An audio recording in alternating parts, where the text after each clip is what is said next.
Hi everyone and welcome to Mastermix in Conversation With.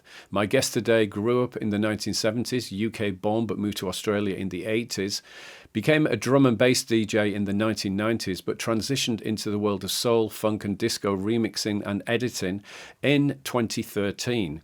He's now one of the leading exponents in that field, globally recognised as a DJ producer and touring DJ. Please welcome Greg, Dr. Packer. How are you?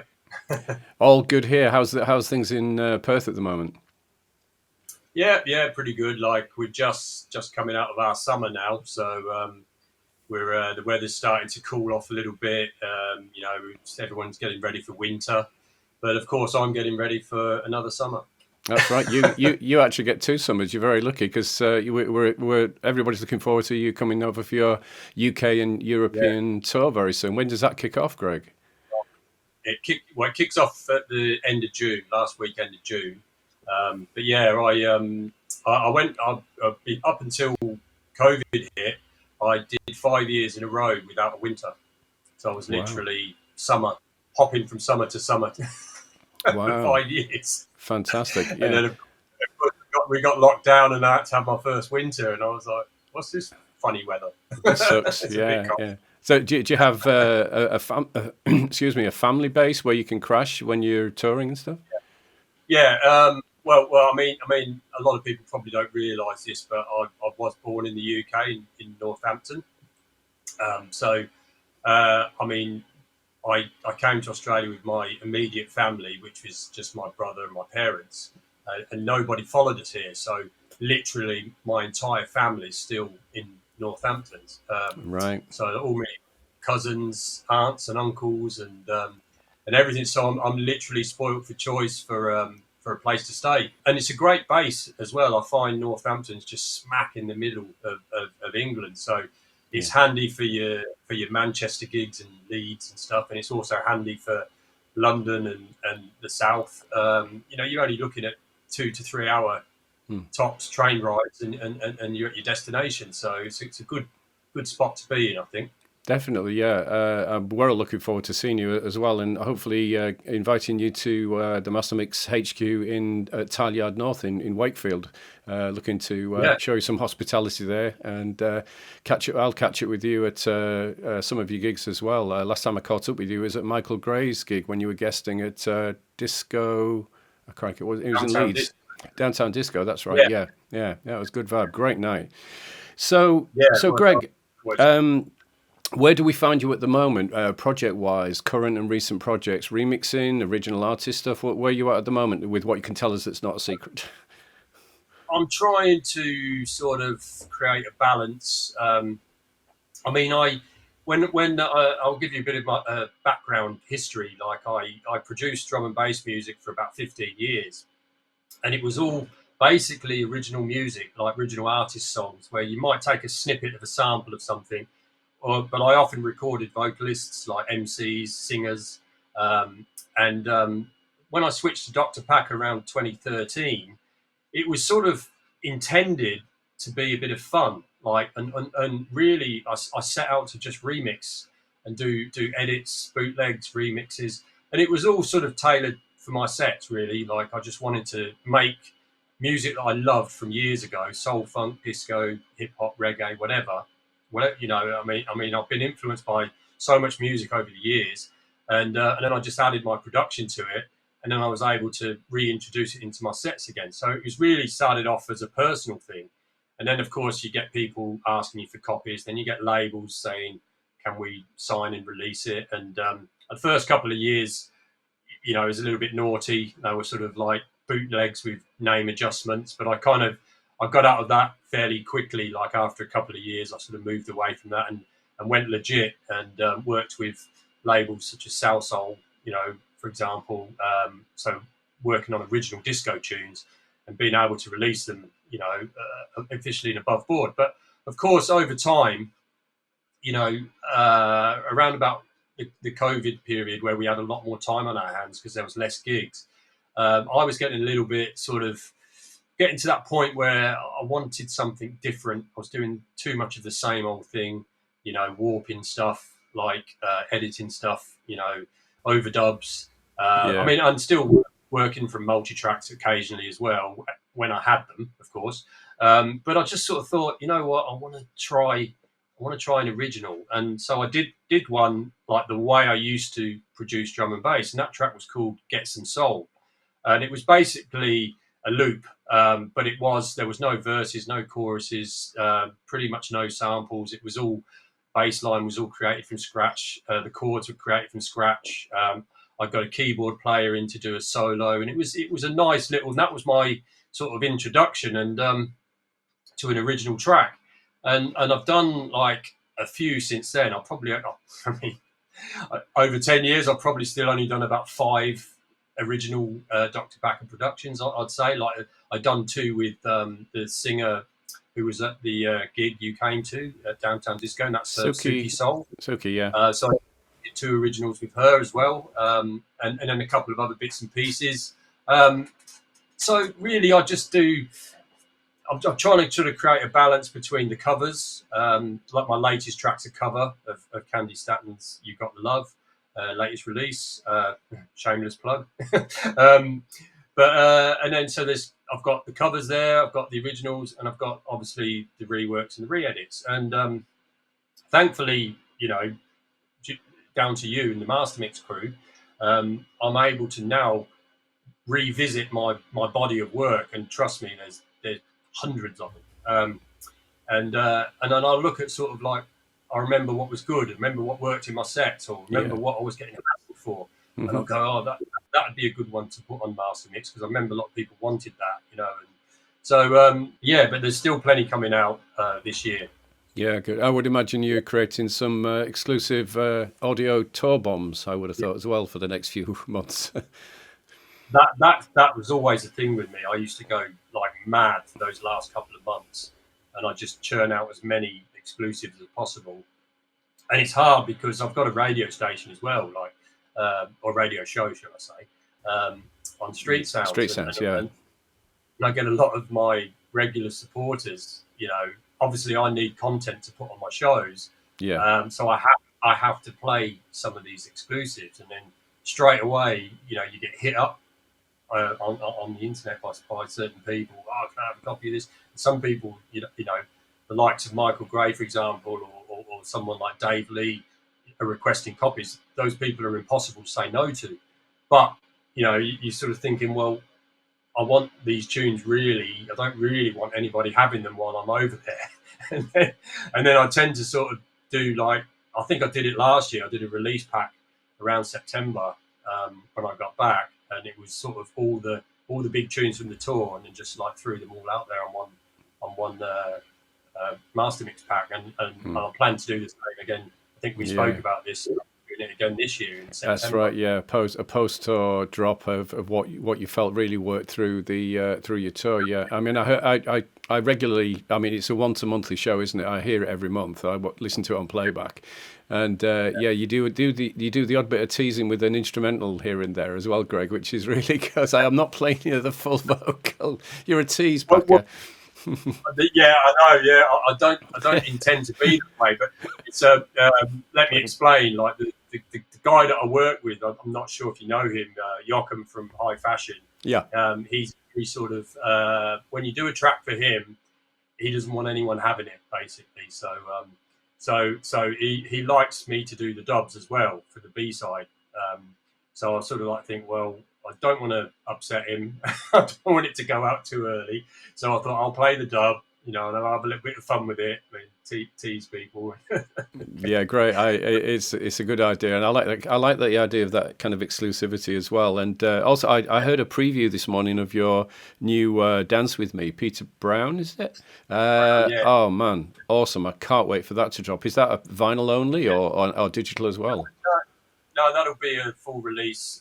That's also through High Fashion and via TK Disco as well. So I think the last one with the T Connection at Midnight was the same deal. So it was like the original label was TK Disco, but then it was obviously powered by High Fashion music as well. So so once I've finished that, I sort of said, is there any more TK Disco stuff that I can do? And, give me some more. and this time I suggested that to him. Wow. I said, you know what tune I love on TK Discos as well? I said, Peter Brown Dance With Me. And I said, I think I said something like, "Oh, that's my dream to do that track." And then he responded straight away and said, "Well, let's make dreams come true then." And, Oh man. next thing I know, I had the parts in my inbox. I How was just how like, how? Oh, so you doing had it. you had the actual multi-track parts then for this? No, he's got the main man Philip West um, working for him. So like Oh, he's a bit stem of separation. he's a bit of a gun with the DIY stuff. Philip Yeah, is very good, isn't he? Very good, really on point. Yeah, that's we great. I go mean, to what a thing though for you, Greg. You know, going back, I know your roots, your soul, funk, and disco were largely came from mum. But imagine, a 10, 11, 12-year-old Greg, you think, one day you'd be doing this and getting access to yeah. these iconic tracks. Amazing for you. Well, it was mad really because one of the songs I remember growing up as a kid, still in the UK, and my mum was a disco head. She's got like releases on records on Prelude, and Philadelphia. She's got all the classic labels. She's got the 12s and the 45s, and she's got quite a collection, to be honest. And one of the records she had that used to get played in the house and I remember liking it as a kid was Gary's Gang, Keep on Dancing. So I actually got the opportunity to do an official remix of that because I was doing a little bit of work for Nervous Yeah. in the States, and I didn't know that they owned the back catalogue to Sam Records, the classic disco label as well. So when I got in with them, they were like, "Oh, if there's anything you want to remix on Sam, go for it." And I said, could I do Gary's Gang, Keep on Dancing? He was like, yeah. It ended up getting pressed on vinyl, and I remember when it finally got sent to the house and I undone the parcel and I showed it to my mum. I said, look, how about that, eh? How many years Wonderful. later? Thanks. It was a mad moment. Yeah. Thank you, Mum Packer. Well done. Talking about those early days, then, Greg. So we've touched briefly on the sort of the history of how you got into the whole funk, soul, and disco thing. But what was the evolution of then Greg Packer as a DJ through early days gigs into the drum and bass scene? We know about how you moved into the world of soul, funk, and disco in 2013. But what was that DJ journey from the genesis of what became Dr. Packer eventually? It was. I went through a few different kind of phases on my journey, I suppose. Like, I started off as a hip hop DJ to begin with, and then the DMCs came to Australia to find someone to represent Australia in the world title. This was in 1991. Okay. So I won the WA. So every state had a competition. Mm-hmm. So I came first for WA. So I didn't end up representing Australia, but I won the DMCs for Western Australia, if you like. Got you. And that's where the DJ thing kicked off for me, because at that time, all I wanted to do was just scratch and mix records in my bedroom. I wasn't really interested in going out and playing a set. I wasn't interested in it. I've never seen it. I've never witnessed it. I've never even been to a nightclub really properly. And then what happened was the DMC event was taking place in a nightclub. So while we were hanging around, I was listening to the DJ play a set and just like blending, tune for tune and seeing a dance floor respond to it and everything. And I was really taken by all that. I was like, wow, this is like a different kind of DJing. This is not like, 5 minutes going crazy, mixing and scratching and juggling and doing all that. Yeah. I'm like, this is almost like an artist painting a picture, like something that's going over a period of several hours. A journey. And he's building like a set. And I was really kind of captivated by all that. Like I just thought, this is great. And the funny thing was, when the night that I won it was a Saturday night, and the owner come up to me and said, congratulations and everything. This is the owner of the nightclub. And they said, what are you doing Wednesday night? And I said, not a lot. And they said, want to come and play a set at the club? I I just thought most DJs in those days had to go through the process of making a mixtape, a demo mixtape, writing your name and phone number on it and handing it out to all the nightclubs and going through that. But I managed to skip all that process because I'd won the competition. Right. And next thing, I had about 3 days to try and put a set together. It was only a 1 hour set, but I had records. I had early dance records, like early sort of like techno kind of 1991. So the whole kind of techno rave thing was sort of just being born, really. Like, it was, the house music had already kind of developed, I suppose, from the late 80s. So it was sort of, house was then going a little bit harder, and you had music like tunes that were big at that time would be like Joey Beltram, Energy Flash, for I was example. just thinking that. I thought you were going to say that straight away. That 1991 R&S Belgian sort of sound was becoming big, and I that sort of stuff as well. I liked it, Wow. and stuff, even some of the UK stuff like Ragga Twins, like Shut Up and Dance, which had a bit more of a breakbeat to it. And these were real early forms of jungle and drum and bass. How old were you at this time, Greg? What was your age at this time? Sorry, just so we get a timeline. I would have been 19. Excellent. So barely old enough to go clubbing, really. A great age to be going through that period, yeah. Yeah. And I was more nervous doing that than actually doing the competition. Because the competition, you had a crowd of people all stood watching you, which is probably the most nerve-wracking thing, because all eyes are on you. Yeah. And if you make one slip up, but the funny thing was, when I was up in a DJ console and no one was really looking at me, I had their backs to me, and I was looking down. It was one of those DJ consoles that were high up, and you were looking down on the crowd, and all you could see was the tops of people's heads. But for some reason, because I've never done this 1 hour set before to a crowd, I found that more nerve-wracking than the actual mix routine that I did. Yeah, well, it was your first actual gig in that environment, wasn't it? But it went really well, and they liked it, and needless to say, they invited me back again.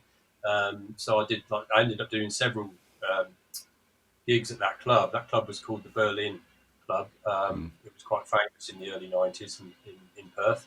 But yeah, and then it all went from there. I ended up being asked to play at the warehouse raves, because we went through the same as the UK with the illegal warehouse raves in the early 90s. They were happening here as well. Mainly it was expats that had come over from the UK, and let's get the rave scene happening over here type of thing. Most people were like, we were mingling with were Brits. There weren't many sort of Aussies attending those things. I mean, they did catch on eventually, but you couldn't exactly drive around the M25 though, could you? No. And what was Perth's version of that, Craig? Right. We didn't have the pleasure of that, being stuck in the traffic. But they did copy the old secret location thing. So you'd meet in a car park somewhere with a map and a secret location. And that was all to kit. Yeah, go to a phone booth and get the secret location. It's hidden under a telephone directory. Stuff like that. Yeah. But I did manage to get back there for the year in '94, because I just sort of thought I want to try my hand at going to the UK, and I got to play some great gigs in the UK. I don't know if you remember Dance Planet, big rave organisation down in.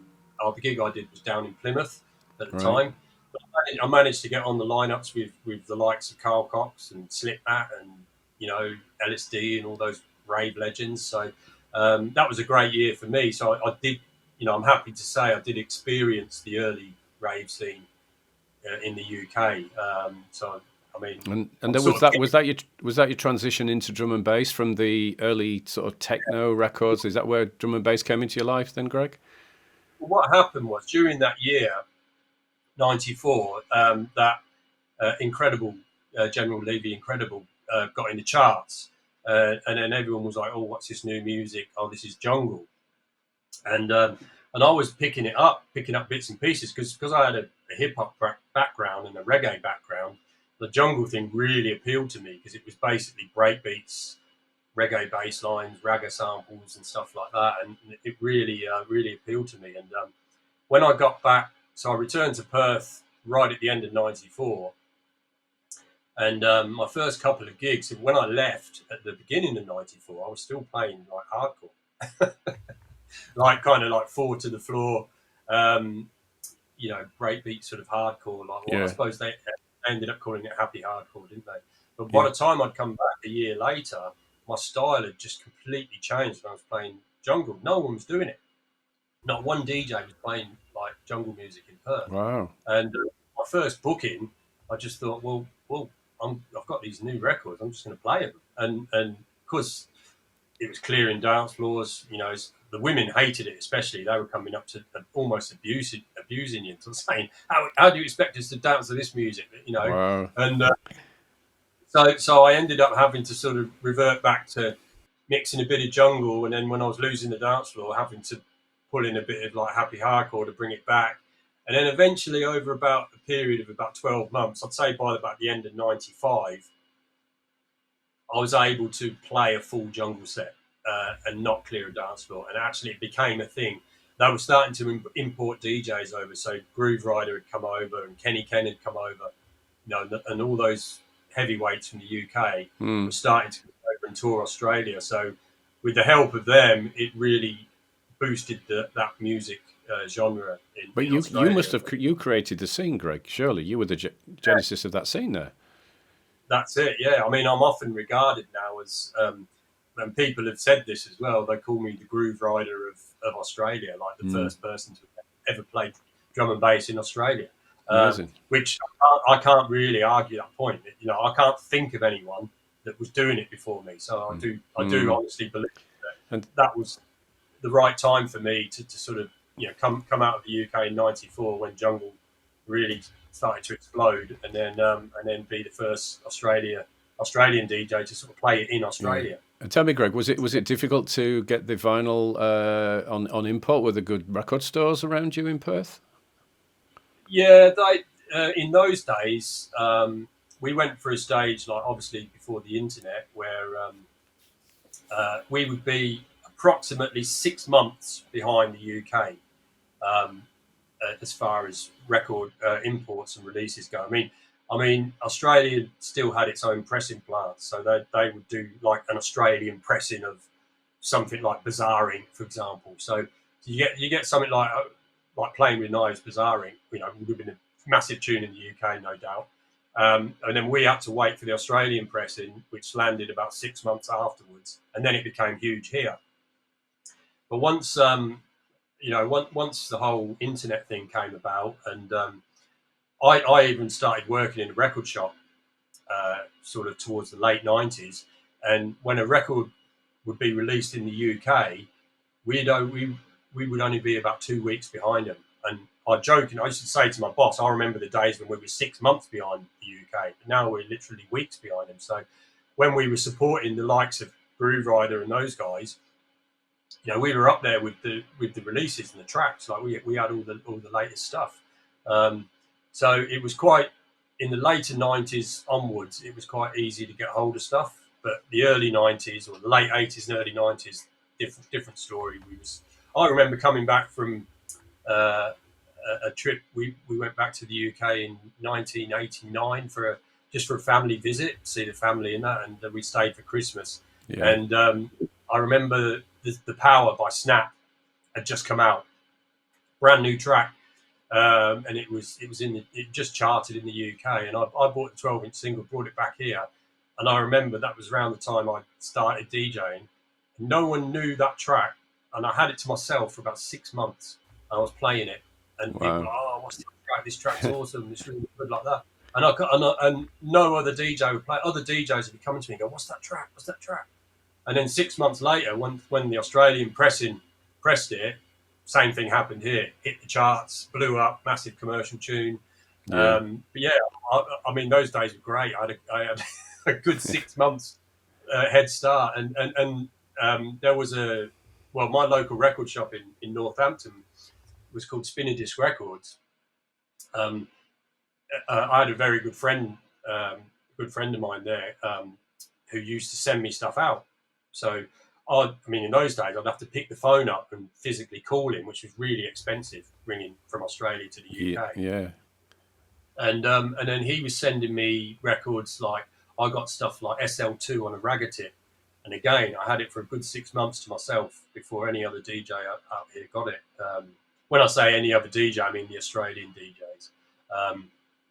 But yeah, like so I'll just ring him up over the phone and just say, look, what's big, you know, and he had his finger pulse over there, and you know he was sending me stuff like some Justice Urban Shakedown. I think you can see it in the background. Yeah, I can see it. There it is. Yeah. Yeah. So he would send me stuff like that, and he'd send me on a ragga tip SL2. So I was playing at these early raves, and it was kind of like almost like they were my exclusive dub plates, you know, because no one else had those tunes back then. And, amazing. So yeah, but like as time went on, when we hit the mid to late 90s, it changed. Like other DJs would be playing the same stuff I was playing, and I'd sort of almost miss those days, like of getting the head start. But I think that's when the producing thing, I started actually producing around 1998, like late 90s, and that was when I was able to do that again and go, right, I'm going to make my own stuff, and no one's going to have it because it's my own track. And then I was able to go back to dropping the exclusive via producing it myself, much the same as what I'm doing now with the Dr. Packer style. Yeah. Good. Well, the other natural thing to ask, you know, based on that kind of recounting that historical period, is your relationship with studio technology, Greg. You know, because the late 90s saw the movement from, you know, the out of the box, as in mixing desks, hardware, etc. And 99 double O's were the beginning of the in the box period. So, what's the Dr. Packer journey of music tech then through your, you know, those early days through different computers, softwares, hardware, and software, Greg? Well, I'd done 10 years of DJing, and I think I made the decision. I said, look, I've been DJing for 10 years now. I remember exactly how old I was. I was 27, and I set myself a goal. I thought, well, if I haven't released my own record by the time I hit 30, then I'm not going to bother with it. I'm just going to sell my gear, and at least I can say I gave it my best shot. So a very good friend of mine, he was right into the production side of things. His name was Adrian Sardi, and he was a bit of a genius. Like he's fully qualified sound engineer, did mastering. You know, I mean, there's nothing he didn't know about making music, and his studio was totally set up, and I was really good friends with him, and he said to me, Greg, he goes, just buy what I've got. He says it's not going to be cheap. He says, but buy the same gear that I've got. He goes, and when you're stuck, just pick the phone up and I'll talk you through it. And I said, brilliant. I often laugh now when I see him now. I said there was a lot of phone calls in those days. He goes, but he's really quite happy with my success. He's like, well, I'm glad it paid off for you in the end. But like, I think when I started out, it was an Akai S2000 sampler, a MIDI controller, just an old bloody PC, cheap pair of monitors. Yeah. And I had to even buy an external CD burner. Wow. With a SCSI cable, you know, like, and that was the only way. When we finished the track, I must mention the mixing desk. So when we finished the track, we had to burn it to CD, and the speed time, remember, it was like 2 times or 4 times. You sit there for ages waiting for the disc. The pain. But I'd be doing it, but I'd be so excited, thinking like, knowing I had a gig that night, and then when it eject that disc, and I'd be like, right, I've got it, like that, and it was almost like that was my dub plate, you know. Yeah, that's and I was just itching to go and test it in the nightclub to you know, and it was a great feeling, like people not knowing the tune and then just watching how they respond to it when it drops and the bass line comes in and all that kind of stuff, and especially when the occasional time where you hit the nail on the head and you get a really good response from it, that's just the best feeling ever, isn't it? Yeah. But yeah, so I did get the tail end of the whole hardware thing, and I remember being frustrated by around about 2000. I think it must be about 2001 maybe. So I had a couple of years like producing, and everyone was selling all their gear. All my colleagues, all my friends were like selling all their synthesizers and their hardware, you know, and they were going, no, it's all going software now. Everything's software. You can do it all within your computer. And I was like, I don't want it to go like that. I like playing with my sampler, and I've got my head round it now. You know, I'm used to working this way. And I remember dragging it out. I remember everyone was moving into software, and I went another 2 or 3 years going, oh, bugger this. I'm just going to carry on doing it the way I know how to do it, you know, because I'm getting results. And the funny thing was, I was 29, so I wasn't. I was close to being 30, and I sort of felt my stuff was starting to be as good as what I was hearing. Like, so I was working in a record shop, so what was coming in on import, I was starting to sort of say, I think my stuff's as good as this now. So I'm going to, you know, and in those days, again, this was before I even had an email address. So I'd look at the back of the records and just write down the actual address on the back of the artwork, and then physically post them a CD, you know, with a note and my contact and everything like that. So I remember, I don't know, no one really suggested this to me. It was my own idea, but I just went, right, I'm going to burn 30 CDs and send them to 30 labels. Okay. Surely one of those labels is going to be interested in this track. Right. I had to stop doing it in the end because certain labels were fighting over the tracks. You get, say, like 3 or 4 that wanted it, and it was my like, goodness. Sorry, I've given it to this label, and then they get. And so I was like, I had to pull it. But in the beginning, I'd sent those 30 CDs out, and I waited and waited and waited and waited. And then I got a response from an American record label called Hard Leaders. And they said, we love your track. Thanks for sending it. We'd like to release it. And I was like, oh, wow. And I remember the postman, he sent me a test press of it, because that's what they did. But, yeah, they sent the artist a test press. He chucked it on the decks and said whether he was happy with how it sounded or not. Well, that test press came 3 weeks before my 30th birthday. And I remember saying, because I had to borrow the money off my parents to set the studio up because it wasn't cheap. And then I remember showing them the test press, and I was in 3 weeks' time, I was turning 30. And I said, what did I say? If I'm not holding a piece of vinyl by the time I hit 30, I'm out. Wow. And then like 3 weeks before 30, and I'm like, here it is in my hand. And I chucked it on the decks, and that was it then. I was just like, well, I'm carrying on with this. So we're in sort of the early double O's at the moment, so maybe 2000, 2001. Was there a step up in reinvestment into the studio to more powerful, faster, harder, stronger? Yeah. Well, I mean, obviously, it came to a point where I was still speaking to the same guy that helped me, my friend Adrian, and then sort of he was saying, well, get yourself a new machine, you know, super fast Mac.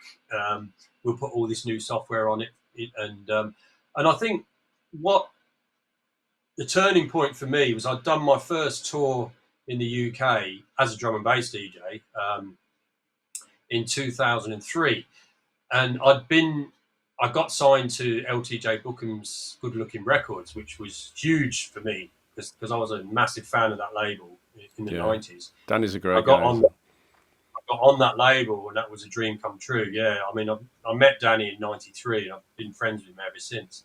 And I got on that label, which was great. And so I ended up going to the UK in 2003, and I played for him at progression sessions at the end. Okay. Amongst other gigs. So that was one of the bigger shows that I did. While I was over there, I had, because I use Pro Tools, so I had a little stripped down 8-channel free version of Pro Tools on my laptop. I got really bored, and I was getting like anxious because I was away from the studio, and I thought, I've only got 8 channels on this thing. So what I'm going to do is I'm just going to play around with some ideas and just keep rendering and bouncing. So once I've done my drums, I'll bounce them to a stereo file, and then just carry on. Greg, And that's a proper 1960s technique you've adopted there, isn't it? That it really is, but you've done it in the digital world.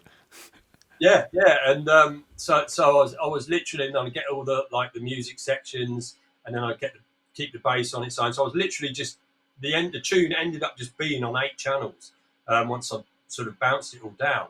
And I remember working on this track, and it was all just based on like sounds from a sample pack, because I didn't have any synthesizers with me, I had nothing.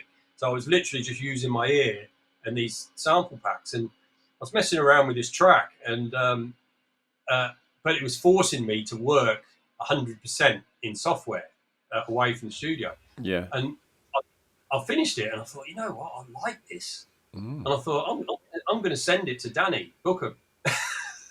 Because that weekend, the following weekend, he did a gig in Germany. I think it was Germany. Yeah. And he goes, it was progression session. He ended up releasing it. The CD came out, and he'd cut it to dub plate when I sent it to him. He had no idea. He thought that I'd made that in my normal studio with a proper mix down, everything all ready to go, all mastered. And he just cut the dub, and he started his set with it in Germany. And I've got the CD now. And I said, Danny, do you realise I made that on my laptop through headphones? I said, it's not had a mix down, it's not mastered. I said, are you crazy? And he went, well, it sounds good enough to me. Yeah. And he played it. As I played it out, it sounded brilliant. It's the vibe. Dancing. Yeah, it's the vibe, it's the energy, it's the rawness of it, isn't it, Greg? That's probably the moment where I thought, okay, I think I can just work in software now. I don't think I need to use my sampler and my synthesizers and all my outboard hardware gear. I can just do this now, all in the computer. And that was like the turning point for me, I think, from switching from the hardware into the software. Right. For myself, and I would imagine everybody else was watching at this particular point, what was the name of that track? Because the first thing I'd want to do is go and find it and listen to it. Greg, what is it? Organ Tune. Organ Tune by Greg Packer? Yeah. I ended up releasing it on my own label, which was called Interphase Records. Right. So it got pressed onto vinyl on that label, but it's on the Bookham Progression Sessions. I think it's Live in Germany. It's called. It's the opening track on there. I'm sure it'll be on YouTube. If you typed in Greg Packer or Organ Tune, it would come up. Great. Well, I'm looking forward to listening to that. So regarding remixes, and I'm not talking about stuff that, projects that you've been commissioned for by a label, for example. So how you choose, what the criteria that emotionally make you think I want to do this, and then just the basic process of, blank DAW page to finished product. Yeah, I think speaking about when I was still a drum and bass DJ, I used to the transition to Dr. Packer came about when a friend of mine he had to leave Perth urgently on some sort of family crisis, and he gave me his residency in a beach bar. And I said, what are you playing there? Because I can't play drum and bass. He goes, I'll play funk, soul, disco, house, whatever you want. So I was playing all that stuff. And then I had a friend of mine who used to do these parties called Boogaloo, and it was all old school funk, soul, hip hop. And I'd go down there with my vinyl, and I would have experience in playing these records to a crowd. So when I started doing the Dr. Packer stuff, when I choose my own thing, I was often referencing those records that I played where I knew were getting the biggest reactions.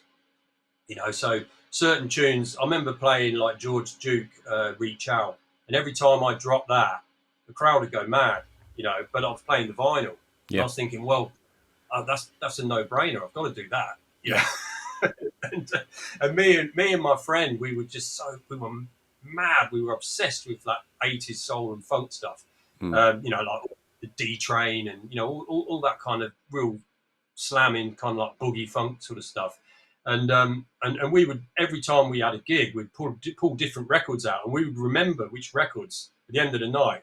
We'd go, oh, that tune smashed it, and oh, this one killed it, So when I sort of like go back to those times, I'd sort of like zone into, what tunes were really doing the business on the dance floor, like, and I'll see what's connecting with them.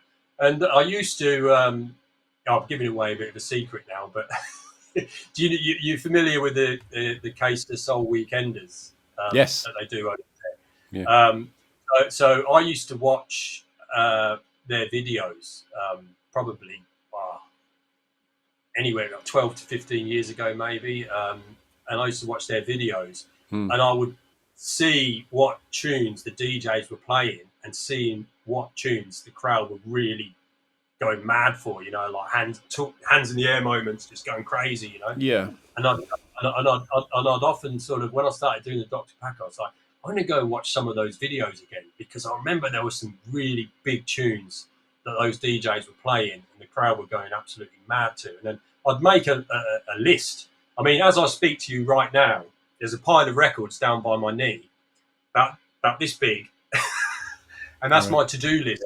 And these are all tunes like that at some point in my life I've remembered. I've gone, I either played that and it worked, or I saw that on a Case video, or somewhere, like when I was out and about. I mean, don't forget, I've been at the Glitterbox parties, and I've seen Dimitri from Paris, and all these old DJs that I grew up listening to. I've witnessed them playing. Obviously, if they drop something in the middle of their set and it was a real moment, that sticks with me. And maybe 4 or 5 years later, I'll go, oh, remember when he played that? Yeah, that really went off like that. And I'm sort of thinking, maybe I should do that, But more often than not, it's just getting the time to do it. But like, sometimes I might like something so much that if I haven't got the multi-track for it, I'll just go, bugger this. I'm gonna overdub it, and do it that way. I mean, with the AI software these days, you can make your own stems pretty much. But like I say, I have done stuff where I've made my own stems, and it sounded like, well, I thought it sounded okay, but I'd rather go to someone like Philip West, who literally is the man for this stuff, and I know he's going to do a better job than me.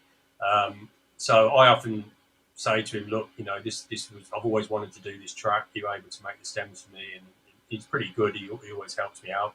But yeah, I mean, it really, and it also depends. I mean, sometimes if you do have the full multi-track, then obviously it's a longer project. It might take weeks to sort of get it all right, to the point where it's finished.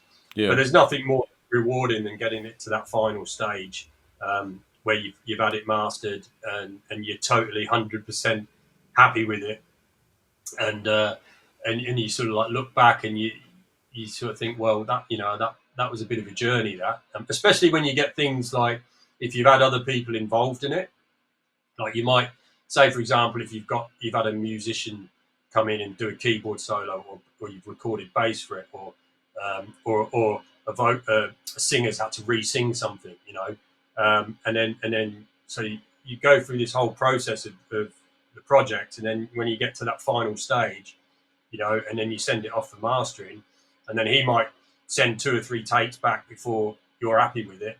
But when you get that final final version done, and it's 100% totally nailed, you can't fault it.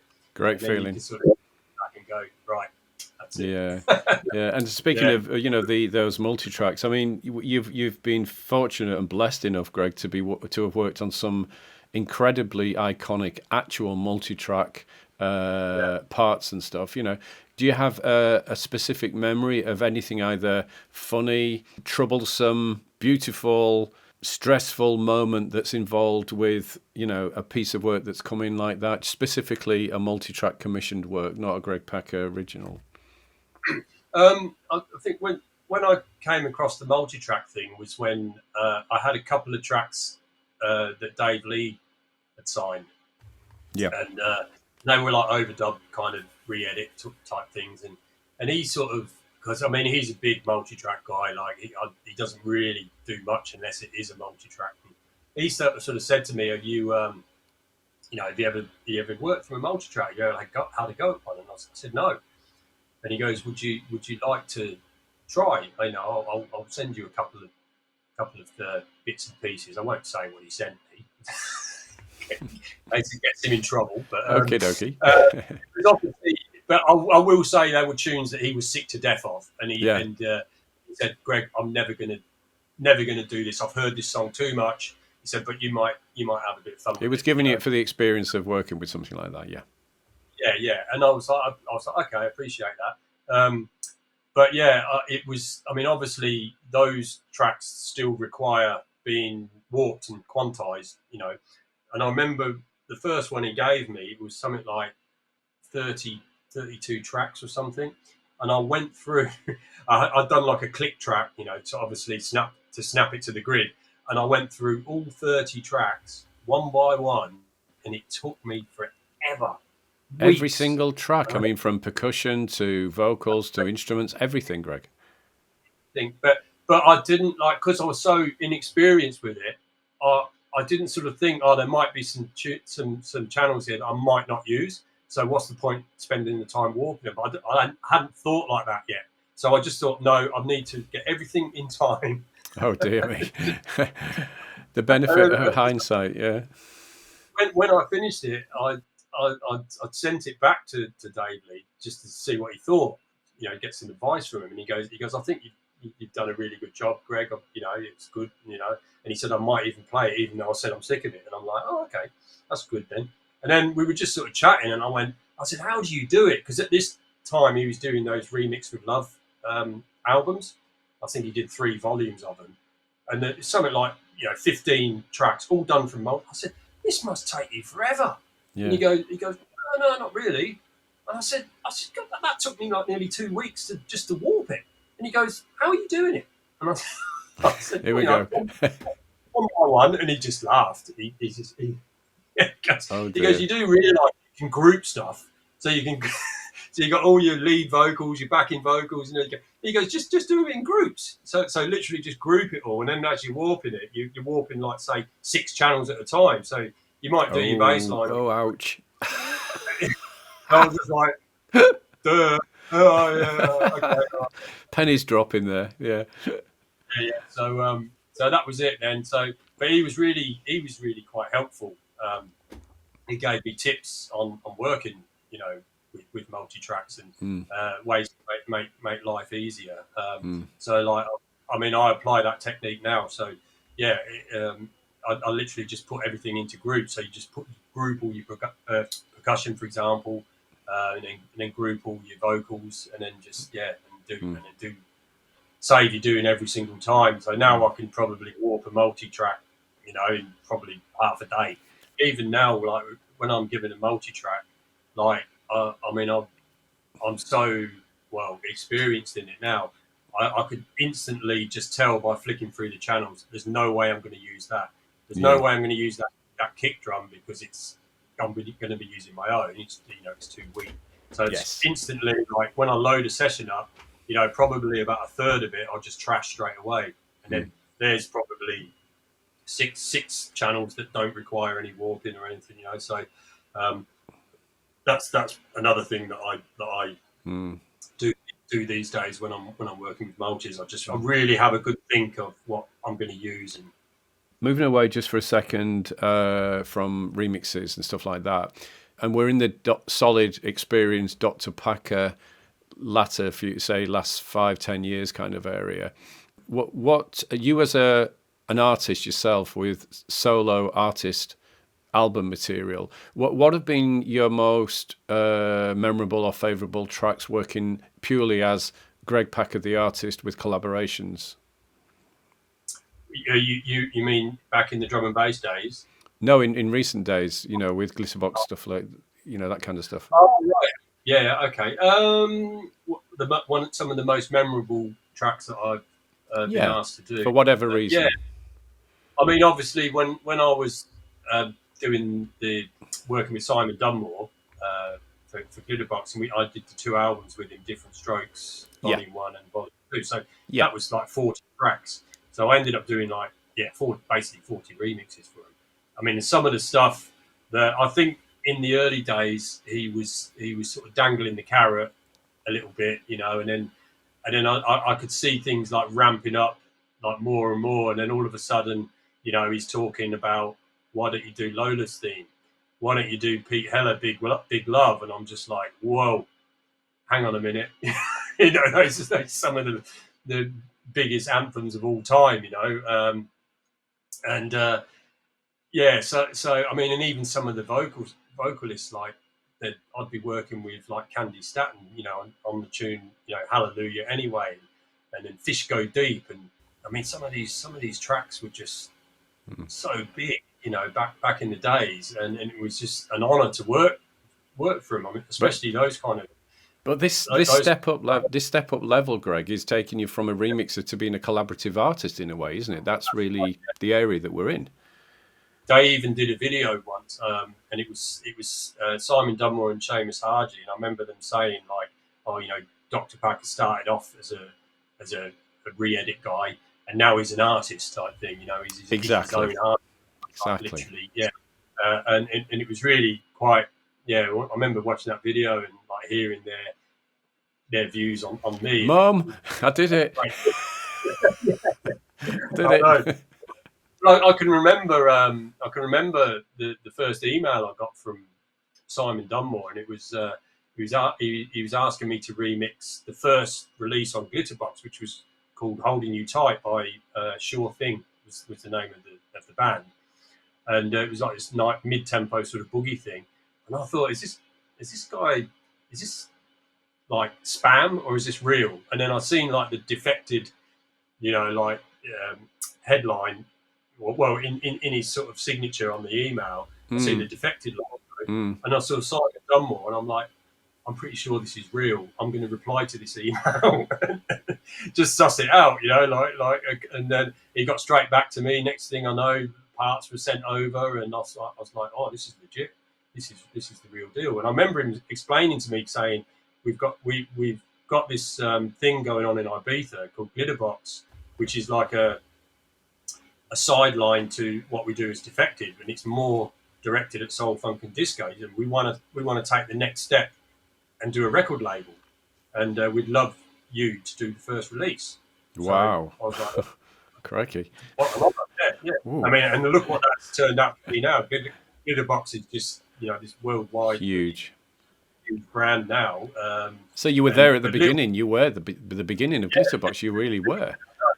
Amazing. Little did I know, like, it was just like, we want you to do the first release, and I was kind of like, oh yeah, new label. You know, I didn't really overthink it too much, but when I look, you can't predict the future, can you? You didn't no idea how big it was going to be, and look at it now. Yeah, so quite an experience. Yeah.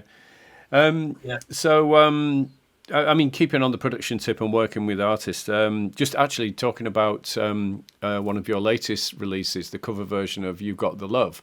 Could you tell us a little bit more about how it came about, some good vibes, memories from that recent project? And, you know, because it's you as an artist more than a remixer and an artist and a collaborator. So could you give us a bit of background about this more recent release, which is now available to download, folks?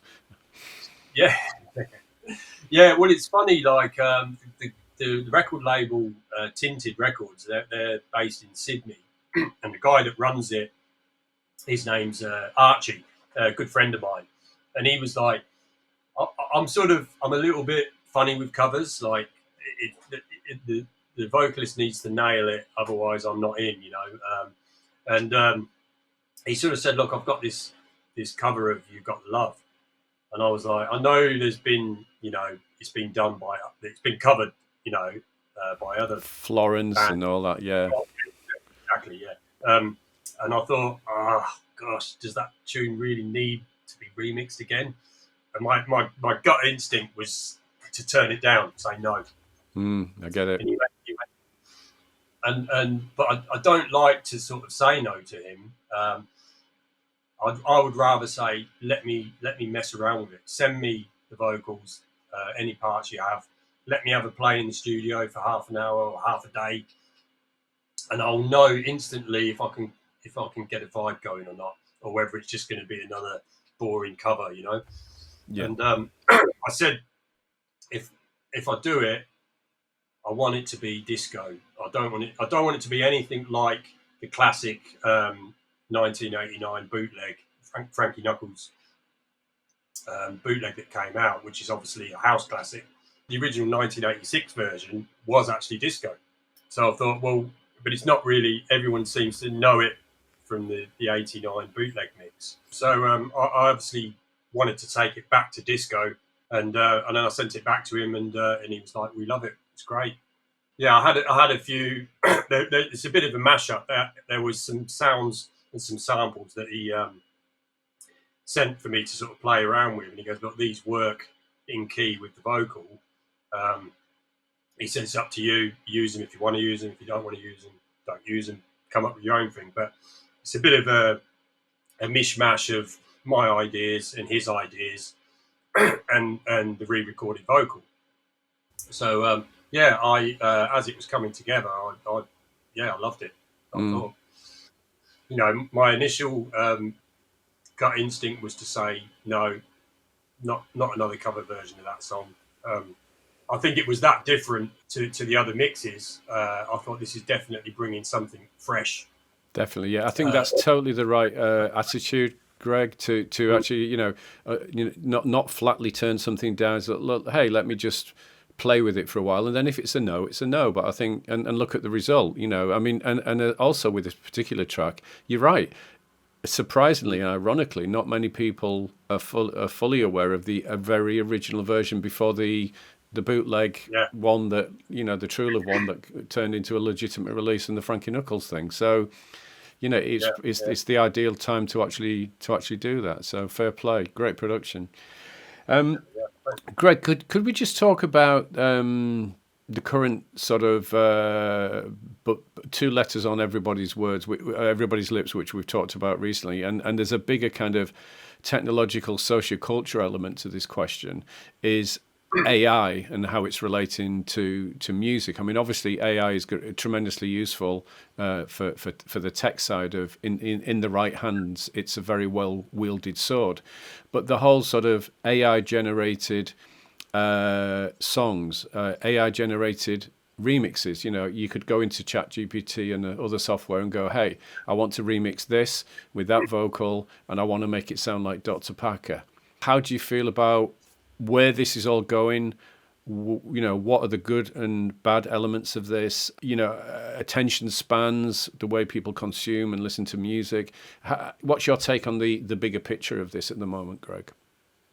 Well, hopefully it doesn't put us all out of business. I'm sure it won't. But yeah, I mean, I've got a few sort of fellow production colleagues that are really into it all, and they said, you know, you can get like a male vocal and turn it into a female vocal, and I haven't really explored it too much. I mean, apart from the like just the stem separation AI stuff, that's about as far as I've gone into it. But yeah, I mean, I'm hopefully it doesn't sort of go down that same path as like the sync button on the CDJ, meaning everyone can be a DJ now.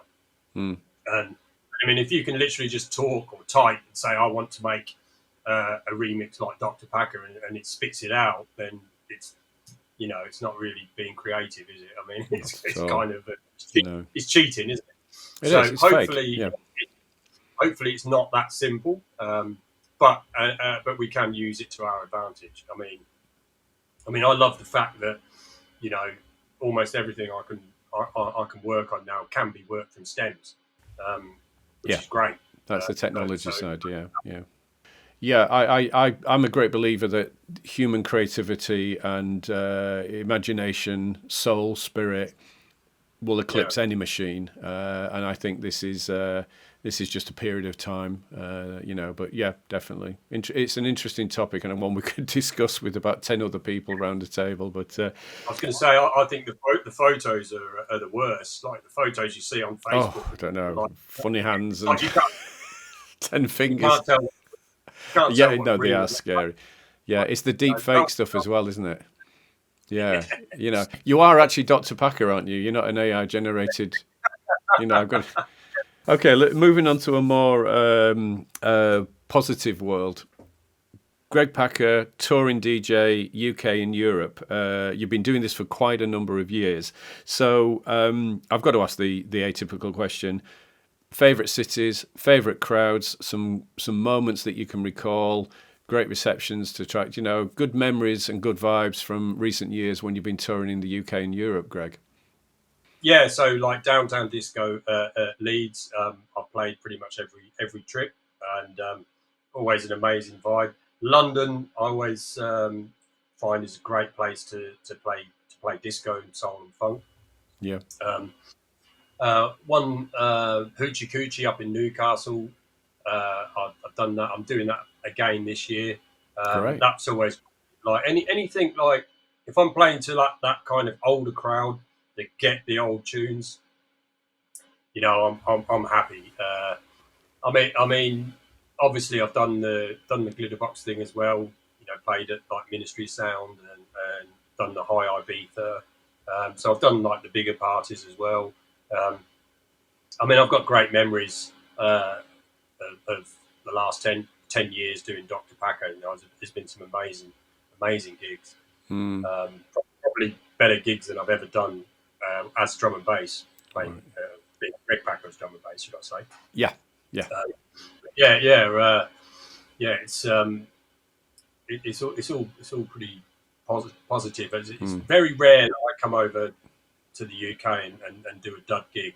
Like the vibes, I've got a pretty good following there, and the right people tend to turn up to the show. Exactly. Yeah, Great. yeah. It's such an incredible feeling, isn't it, Greg, to receive a rapturous response to one of your own works, isn't it? It's wonderful. Yeah. And often I get surprised myself. Like, I'll be on the plane coming over there and I'll be going through the music and I'll be going, this tune's going to smash it. That's going to smash it. That's going to smash it. When I get there, put it into practice, it's not always the way. Like Really interesting. sometimes there'll be a hidden tune that I didn't think would smash it. And I might be halfway through my set and I go, I'll give that a try and just get a mad reaction from it. And then that ends up being like a trump card in every one of my sets for the rest of the tour. Wow. Yeah. I've had that happen before. Can imagine as well, and in a way, you're kind of A&R in your own tracks because you might think, oh, I was playing, in Newcastle, and that 32 bar section. Do I need to go back and revisit that? Does a bit of that go on as well, Greg? Yeah, sure. I've made something, say, for 2022 or 2023, and I hardly played it, and then I'll come back here, maybe do a gig over East, and play it and get a mad reaction, and I'll go, oh, why didn't I play that in the UK? So then I'll go, I'll tell you what, I'm going to hold on to this. This isn't coming out. I'm going to go with this next year, and then I'll wait, and I'll go when the tour comes around again. I'll start playing it, and it ends up becoming a big tune that year. But I would have made it a year previous. That's wonderful, though, isn't it? That's great, really. That's the whole thing of being a DJ, and you can never really pick it. My last gig I just played in Bali to a young crowd, and I started playing these quite obvious house classics, thinking like this is the way to win them over. And I was getting like an okay response, and then I started getting bored, and I dropped my rework of Brass Construction Moving, right, which I wouldn't have thought of playing that to a young crowd. Yeah. And the place really came alive. The floor filled up. Everyone was like, I was like, oh my gosh. Wow. And then I just went, right, okay, game on. And then I just started like playing these like, old funk tunes that I never would have played to like a young crowd. And they were loving it. Like one after one after one. And I was thinking, wow, really, Amazing. really surprised. And I walked away from the venue and I went, even after all these years, 35 years of being a DJ or whatever, I still can't pick it. Yeah, you can't call it. Yeah, but this is the thing: is a DJ's ability to read a crowd, recognize that something may not be working as well. You see a Yeah, reaction, then you go, right, I'm going to take you there, and you yeah. move with it. Which is the I think indication of a great DJ. in this day and age, you've just got to have everything with you, all types of flavors and stuff, and then just Oh go yeah, with it on the yeah, see, yeah, just yeah. see where they're at. Not Yeah. like the old days, Greg. Where oh gosh, I've left that Creative Records back in Perth. Damn. No. That's the plus. Like, you can fit a lot of music on a stick. That's the plus side of it. Yeah. Okay. Right, Greg. Let's talk about heroes for you in two specific worlds. DJ hero, top of the list. Why? Remixer hero, top of the list. Why? I would say, I mean, my biggest inspiration that got me into remixes, I suppose. I mean, in those days, I would have called them mega mixes. Was Chad Jackson. So Right. he was the 1987 DMC World Champion winner. Mm-hmm. And then he started releasing his remixes and mega mixes on the DMC vinyl, which I was collecting one by one. He was remixing Public Enemy, De La Soul, back then, in the late '80s, and Yeah. I was so fascinated. I had to have everything he did, and I did a couple of gigs with him last year when I was over there and got to hang out with him. And I told him all this face to face. Told him, I said, "You probably don't realise this." I said, "But Mm. you are actually my hero." He loved it. And I just said, like, you just in those days, you just had this edge, like, and as far as I'm concerned, you was untouchable. But yeah, I mean, he was definitely a DJ hero, and probably massive influence, and probably one of the main reasons I got me into it, made me want to do what I do. And I How mean, as wonderful. far as a remixer goes, in more recent times, I tend to. I mean, the guy that got me into Dr. Packer was Late Night Tough Guy. Oh So wow. he's from Adelaide, Australia, and I was put onto him by a friend, and I said, "Listen to what this guy's doing." Um, and so he was my biggest influence in as Dr. Packer, I suppose. But I mean, if we're talking more recent times, I tend to sort of bounce between three artists who I've got mad respect for, and it will never change. They're always going to be at the top of their game, and everything they do, as far as I'm concerned, is turns to gold. Yeah. And those three artists are Dimitri from Paris, Dave Lee, and Michael Gray. Yeah. Um, I just think those three guys for me. I'm probably looking at it more from a production angle, like Sonics, and that's probably because I've come from drum and bass. So Yeah. people often ask me, how do you get your tunes sounding so big? How do you get your bass line so chunky and fat and all that? And I'm like, well, I'm working the same way as when I worked with drum and bass. And I was always taught with drum and bass that if you can't feel the bass, your tune's going to flop. You need to be in the nightclub. You need to feel that bass in your chest. That bass line. It needs to. If you can't hear that bass line, and you hear a lot of these re-edits that people are overdubbing, they're not replaying the bass, so it's all kick drum basically. So they put like a big thumping kick drum, thinking that's going to be enough to keep people dancing, and people will dance to it. Don't get me wrong, but I'm always like, if I can't hear the bass line, then it doesn't do it for me. Yeah. And it's not easy either. Like, especially when you're overdubbing and re-editing, to get that balance, to get the bass and the kick working beautifully together, it's not an easy thing to do. Mm. I mean, you've got a lot of people side chain, and which is helpful, but yeah, Mm. it's quite difficult to do. And I mean, I can't fault Michael's production or Dave Lee's production or Dimitri, and I think their ideas as well, when they work from multis, the way they build something, or they'll grab a vocal that may have been something that happened right at the end of the tune, and they'll bring it and they'll change the arrangement and make it at the start of the tune and make it more of a feature. The ideas that they come up with, Dave Lee in particular, he'll go that extra mile, and he'll get strings recorded, and he'll get a bass player in to redo the bass line and stuff like that, and he just always goes that extra mile, and you just when you hear the final product, it's mind blowing. That's like, is it the AC Symphony thing he did recently? Is that what it is? That's just off the chart incredible, isn't it? The attention to detail. Definitely. Yeah. I mean, when I look at, all right, I've had a good strong 10 years doing Dr. Packer, and those three names have always been in my sets. Yeah, well, that's great to hear. I mean, you may feel this is an obvious question, but maybe if I can bend it a little bit, in this day and age where the world and its mother believes that they are an editor, a remixer, a producer, whatever, in the world of drag and drop this, loops this, ubiquitous that, samey this, samey the other. What one piece of advice could you give somebody who you genuinely believed had the ability to stand out from the literally hundreds, maybe thousands of people doing this?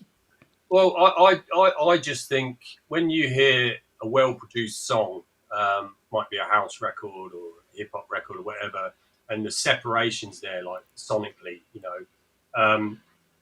it's hard to get that sound when you're just overdubbing something, or even like re-editing or whatever. It's really hard to get that separation. So I would I would listen to a track that you think that sounds amazing, and always have that as a comparison. But like I'm a firm believer that and this stems way back to the drum and bass days, as well.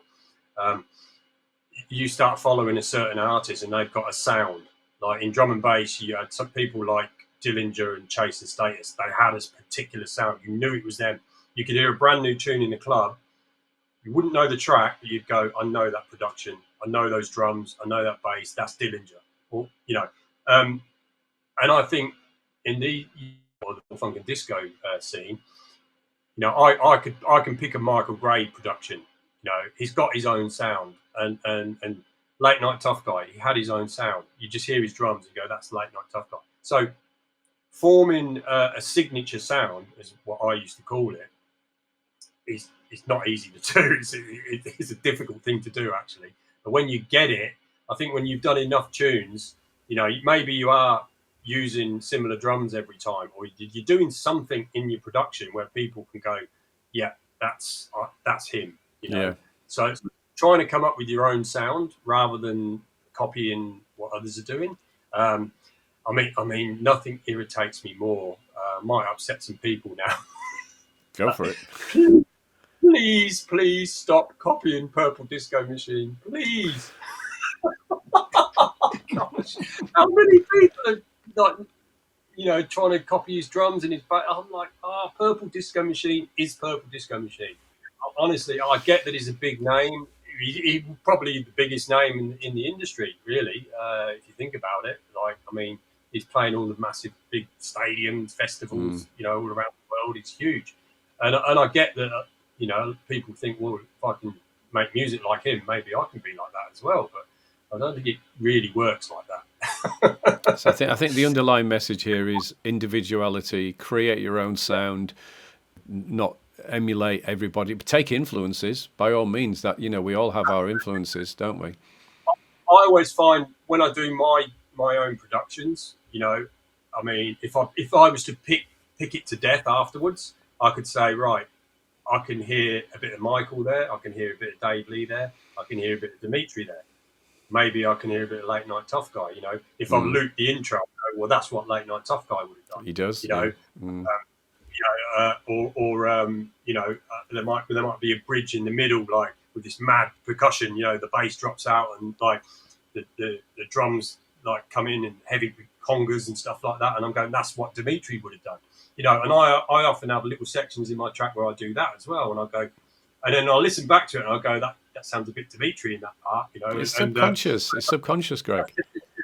Yeah, and then sometimes I think, like I almost think I don't have my own sound, but then when I come over to the UK and I start mingling with people that are genuine fans of mine, they're like, "Oh, we know when it's a Dr. Packer tune. We can hear it a mile There you off." go. You know, There you go. other people are saying I've got a sound, which is good, but I always think like if I was, I'm probably being too critical on myself, but I would say my production is probably a mixture of a balance of, say, someone like Dave Lee, Michael, maybe Late Night Tough Guy, and Dimitris, all thrown in the pot, and then obviously some of myself as well. You know, I do come up with my own ideas, believe it or not.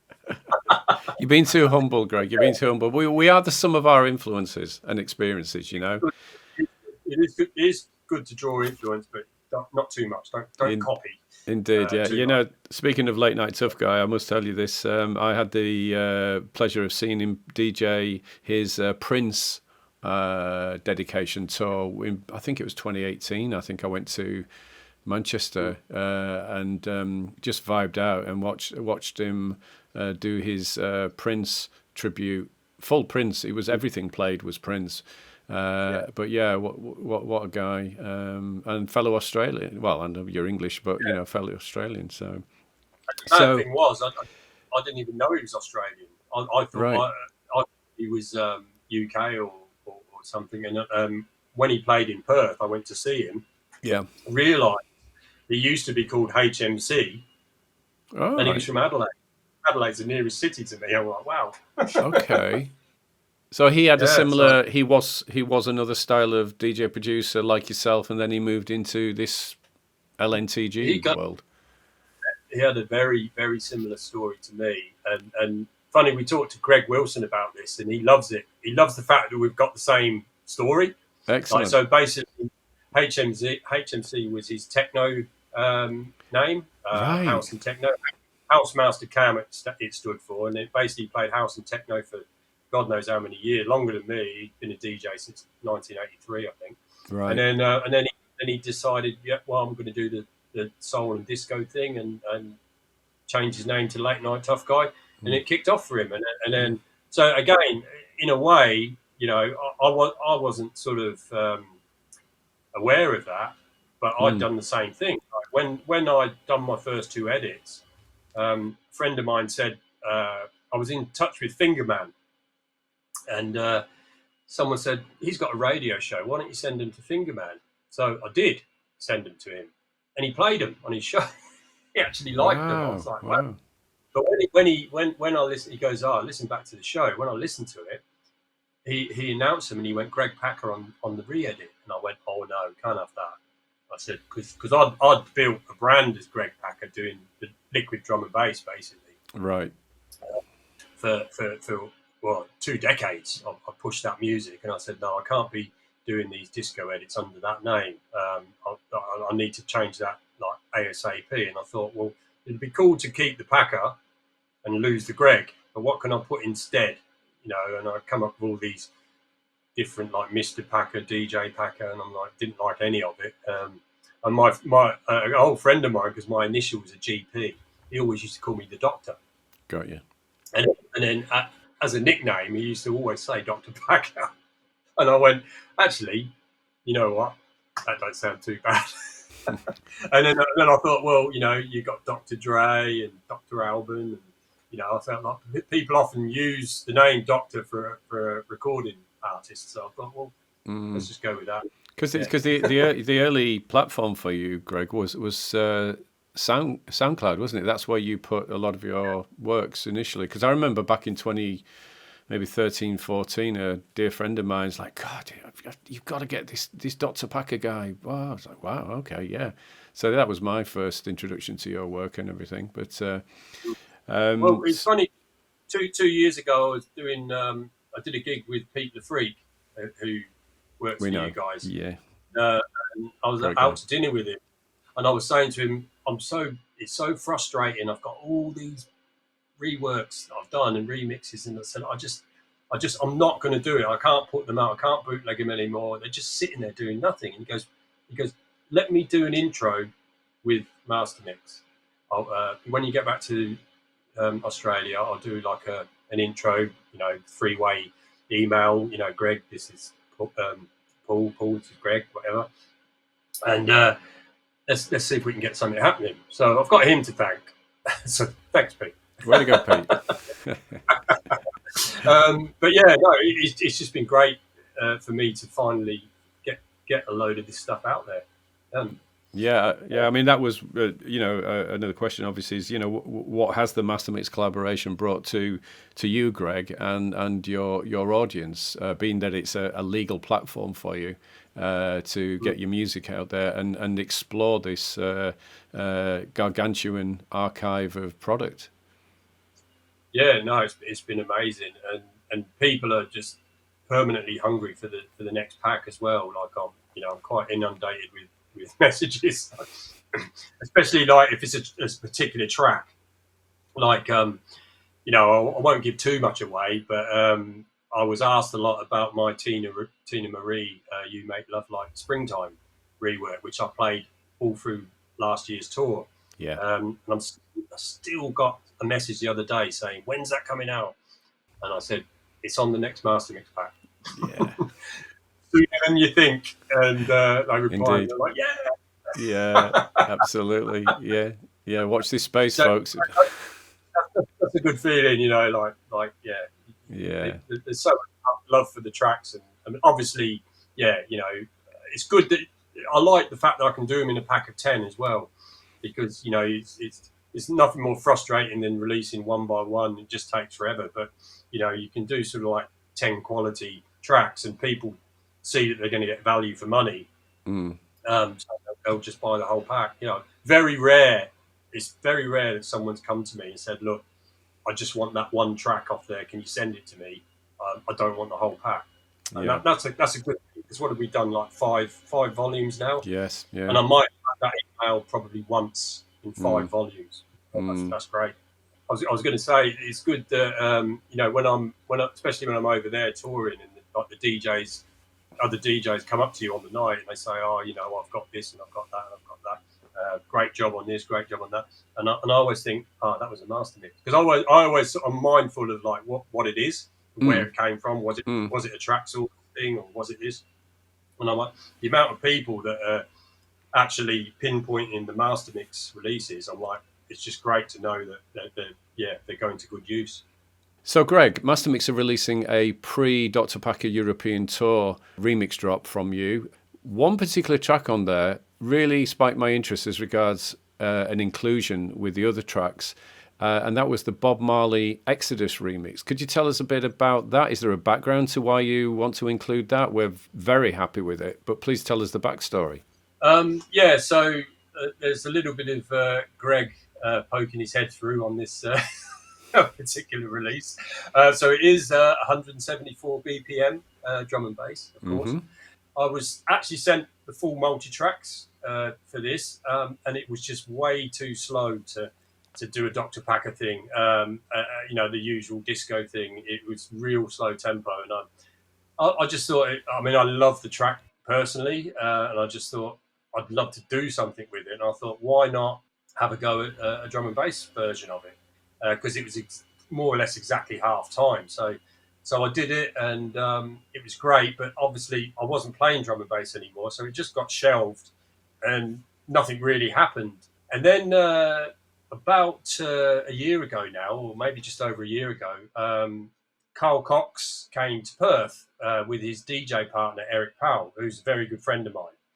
I hooked up with Eric and gave him some music, and he said something really quite funny to me that surprised me. And he said, Carl Cox was asking, "Do you have any drum and bass stuff?" Because he's got this mix coming up on BBC Radio 1, Essential Mix. And it's all drum and bass. So basically Carl Cox doing drum and bass. He said, "Have you got any exclusives from your old Greg Packer days, I said, let me have a look. So I gave him, 4 or 5 tracks. And Eric sent me a text message that evening, and he said, "Greg, Carl is absolutely losing his mind over that Bob Marley thing, Exodus." Wow. I said, "Really?" He says, "Yeah, honestly." He goes, "Can you play it on his mix?" I said, "Absolutely." I said, "Go for it." I said, it's just been sitting on my computer for practically 10 years doing nothing, you know. And then because he played it on, and he said some really nice words as well. He actually said that he knew me from the old rave, hardcore jungle days, you know, and he bigged me up as Dr. Packer and said, like, you know, but, you know, he still made some quality drum and bass music as well. And he announced it and played it. And so after that, I was bombarded with, you know, requests like, where can I get a copy? You know, is it available? Is it available? And I contemplated on making it a free download, but something inside me just said, no, just hang on to it. And then I just thought that would be a great way to close off the next Mastermix pack, because because we did a Bob Marley one before, and I thought, yeah, it'd be good to sort of carry that whole reggae thing and a little bit of drum and bass as well. It's finally going to be available for those that are asking. So, without giving too many secrets away, what are you working on right at the moment? Would it be stuff for the tour, or any other commercial remixes commissioned or anything? Yeah, it's a bit of like I think we said at the start. I've got a bit of a mishmash of things going on at the moment. I am trying to like go as hard as I can on the exclusives for the tour, but obviously, like, I still need to earn a living, so I've got to be saying yes to remixes as well. Yep. But so I've got one coming up soon with Ron Carroll and Sean Christopher. Oh, great. Called He's Got It on Category 1 Records, I think, which is the same guy that ran Easy Street. Yeah. So he started that new label. So that's just been finished. What else? Well, the Peter Brown Dance With Me, of course. And I've just done one with John Rocker from Freeze. Oh, right, cool. So he's done a great, like, talking of originals, this is an original production, so it's not something from the 80s. And that's a track called You Are The One, and I just got that mastered today. Yeah, happy with it. Another one, yeah, very happy with it. That's another one that will be dropping very soon. And so just got those coming out, which should probably carry me over the summer, hopefully. And then when I return in September, I can sort of like pick it all up. Oh, and release the Mastermix pack, of course. Of course, yeah. The pre and the post tour one, yeah. That's the queue will be long out the door for that one as well. When anyone asks me while I'm over there, I'll just say September Mastermix. Yeah, just go there. They'll all be there. Okay, well, look, Greg, it's been wonderful and a great pleasure to chat with you. Thanks for taking the time out of your busy schedule, and I'll wish you safe travels across to the UK and Europe, and I will definitely see you somewhere along the line, and we'll get you down to the Tallyard Mastermix HQ. Greg Packer, thank you so much for taking the time out. Have a wonderful evening there, and we'll see you on these shows very soon, Greg. Take care. Take care. Thank you. Bye-bye.